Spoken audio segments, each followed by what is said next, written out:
Good morning, dear students. I am here with some of the last few topics of chapter 2, unemployment, बेरोजगारी, a phenomenon when people want to work but unable to find it. जब लोग काम करना चाहे लेकिन काम ढूंढ पाने में या काम ले पाने में असमर्थ हो, तो उस स्थिति को हम बेरोजगारी कहते हैं. Unemployment is liability to the nation and it is wastage of man power. बेरोजगारी देश के ऊपर एक जिम्मेदारी है, जवाबदेही है, लायबिलिटी है, और साथ ही साथ ये उस देश के मैन पावर यानी कार्य शक्ति का दुरुपयोग है, वेस्टेज है. This is the wastage of man power. There are various types of unemployment occurs. Types of unemployment rural areas. Rural areas यानी ग्रामीण क्षेत्रों में जो अनएम्प्लॉयमेंट का टाइप है, उसमें पहला है सीजनल अनएम्प्लॉयमेंट. सीजनल अनएम्प्लॉयमेंट मतलब मौसमी बेरोजगारी. मौसमी बेरोजगारी का मतलब हो गया unemployment during some months of the year. For example in farming sector, जैसे खेती में कुछ महीने जैसे मानसून स्टार्ट हुआ तब से बुआई और खेती की एक्टिविटी शुरू हो जाती है. बीच में 2 से 3 महीना ऐसा होता है जब क्रॉप मैच्योर हो रहा हो. उस टाइम में जो फार्म लेबरर्स है वो किसी भी काम को ढूंढ पाने में असमर्थ होते हैं और वो टाइम उनका कंप्लीटली खाली होता है. उस पीरियड में वो अनएम्प्लॉयमेंट होते हैं, जिसको हम कहेंगे seasonal unemployment. Disguised unemployment. Disguised unemployment का मतलब है छिपी हुई बेरोजगारी. छिपी हुई बेरोजगारी unemployment when people appears to be employed but actually they are not. ऐसी स्थिति जब लग रहा हो कि लोग के पास काम है, वो काम कर रहे हैं, बट रियलिटी में वो असल में काम में होते नहीं. जैसे मान लीजिए कोई एग्जाम्पल, 10 लोगों की जरूरत है काम में और वहाँ 15 लोग एम्प्लॉयड किए गए हैं. कहीं कंस्ट्रक्शन साइट है, वहाँ 10 लोगों की जरूरत है और 15 लेबरर्स काम कर रहे हैं, तो 5 लेबर जो है वो एक्स्ट्रा है. ऐसे ही खेती में, फार्मिंग सेक्टर में मैक्सिमम डिसगाइज्ड अनएम्प्लॉयमेंट देखने को मिलता है. जैसे खेतों में जहाँ रिक्वायरमेंट है 4 या 5 लोगों की, वहाँ 10 लोग एक काम में लगे हुए हैं.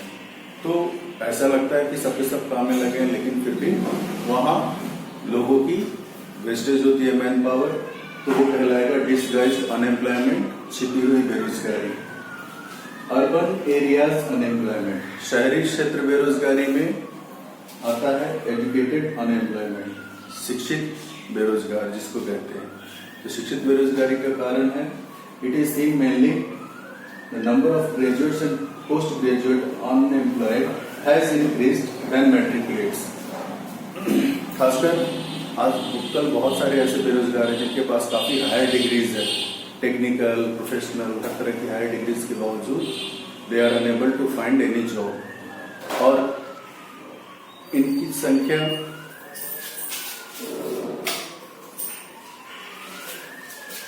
संख्या पोस्ट ग्रेजुएट और ग्रेजुएट्स के बीच ज्यादा है in comparison to matriculates and under matric.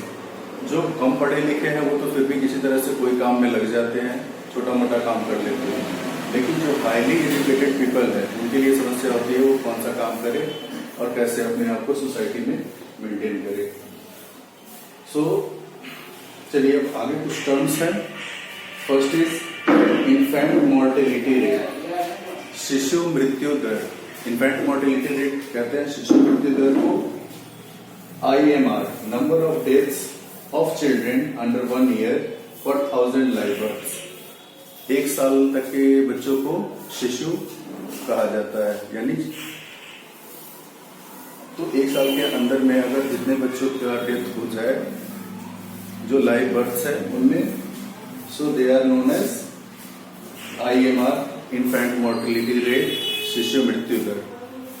1000 जो लाइव बच्चे हैं यानी 1 ईयर कंप्लीट कर चुके हैं या 1 ईयर के एज के अंडर आते आते उनकी अगर मृत्यु हो जाती है तो वो संख्या कहलाएगी शिशु मृत्यु दर, infant mortality rate.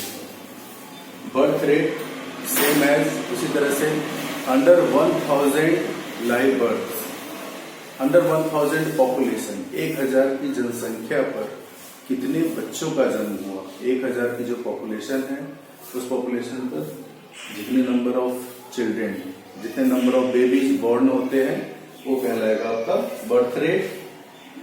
Number of children born पर 1000 पॉपुलेशन ड्यूरिंग एन ईयर, एक साल में 1000 की पॉपुलेशन पर जितने बच्चों का जन्म हुआ वो। सिमिलरली डेथ रेट, मृत्यु दर, मृत्यु दर किसी भी एज ग्रुप के लिए काउंट होता है।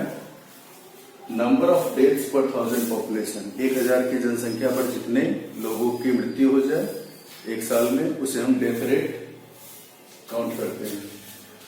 नेक्स्ट टर्म है आपका gross national product, GNP. GNP gross national product का मतलब होता है estimated value of goods and services from all sectors of a country in an year.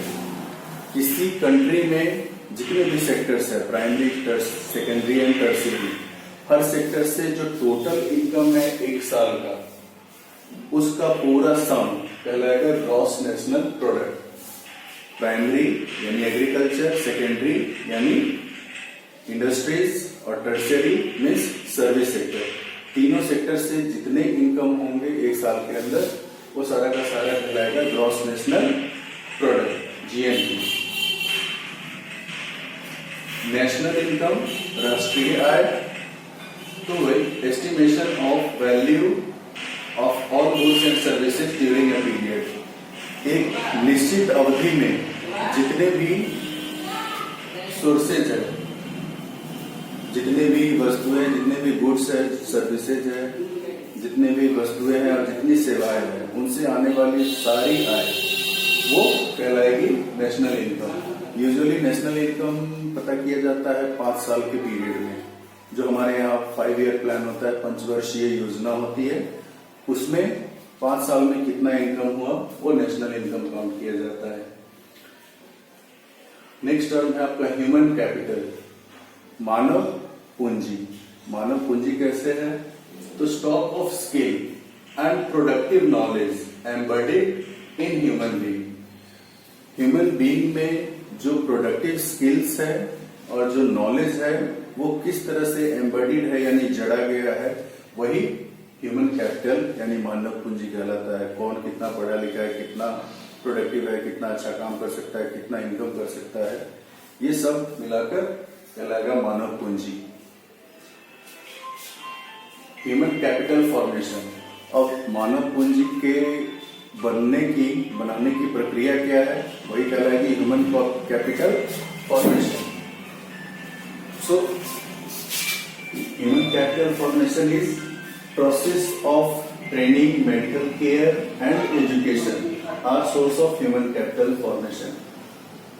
ऐसी विधि, ऐसा प्रोसेस जिसमें ह्यूमन को ट्रेन करके, उनकी मेडिकल केयर की फैसिलिटी ध्यान रख के और शिक्षा दीक्षा कराकर तब उन्हें इस योग्य बनाया जाता है कि वो नेशनल इनकम में अपना कंट्रीब्यूशन कर सके।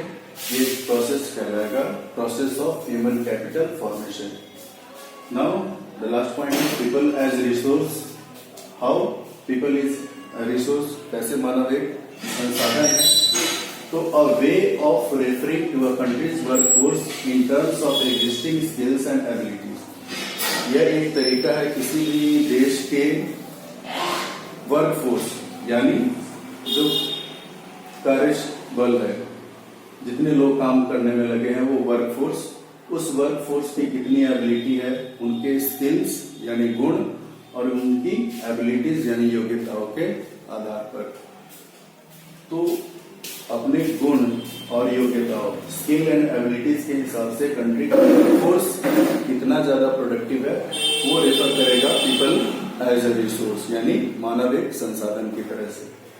तो ये आपका ऑल लास्ट कंटेंट था इकोनॉमिक्स का चैप्टर 2 का। नेक्स्ट आगे हम एक्सरसाइजेज और क्वेश्चंस करेंगे। Thank you.